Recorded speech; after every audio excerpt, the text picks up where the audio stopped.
NASA astronaut Nicole Ayers posted this incredible image of a red sprite spotted on July 3rd as she flew over Earth on the ISS.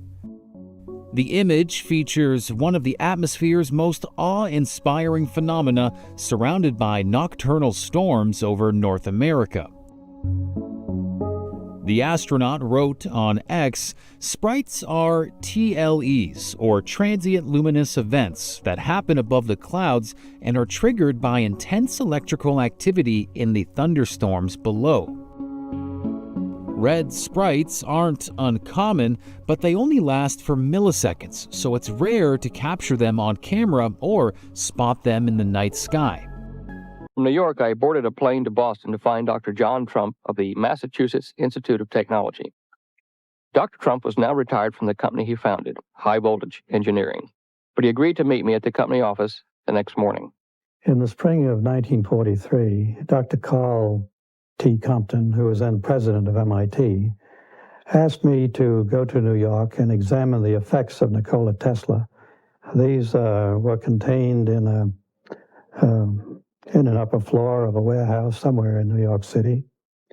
And I spent a good deal of time examining one by one the papers, the books, and various other memorials that he had accumulated.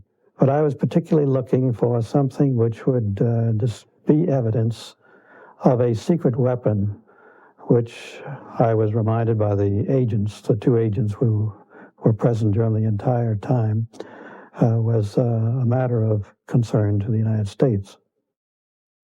In the course of this, I did come across a number of letters directed at the upper echelon of the British Empire, that is, I think, to the King and Queen, or perhaps just to the King of England, and also to the Tsar of Russia, explaining that he was the inventor of a secret weapon which had rather remarkable properties, and that he would be interested in entering into a negotiation which would lead to a disclosure of what they were. Of course, I spent a good deal of time looking through these papers, trying to find out what the nature of this secret weapon was. I think I had, although I don't remember it so very accurately, an idea of what its properties were. It had the capability of acting at a great distance, of being destructive to flying objects and things of that kind at a place which was remote from the source. But nowhere in his technical papers did I find anything which revealed an explanation of just how such a device could operate. I believe that you also opened another box, supposedly a secret weapon that he left at another hotel. Can you relate that story, please? Yes, when I had substantially concluded my study on the following day, I think that was a Saturday morning, I was reminded by one of the two agents that there was a box being held as a security for an unpaid obligation, and that this box was an item of considerable value and may indeed itself be the secret weapon, that it was armed and therefore it probably was not touched. Were you nervous doing this? I found it a matter of a bit of concern. However, I realized that this had to be done, and so we taxied down to this hotel. The agents identified themselves and their credentials to the assistant manager of the hotel, who led us to a room. This room was essentially empty except for a table and a steel cabinet against the wall, which was opened. I think perhaps he opened it with a key.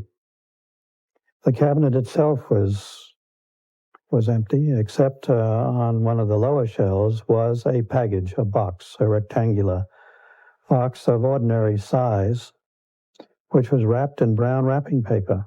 It turned out to be a highly polished box with brass clasps, and it looked more like an instrument case.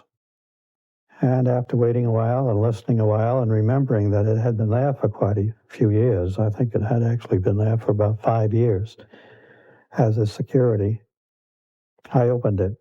It turned out to be a decade resistance box, manufactured by, I suspect, an American manufacturer, and something of value, but not great value, and certainly nothing ominous at all in its nature.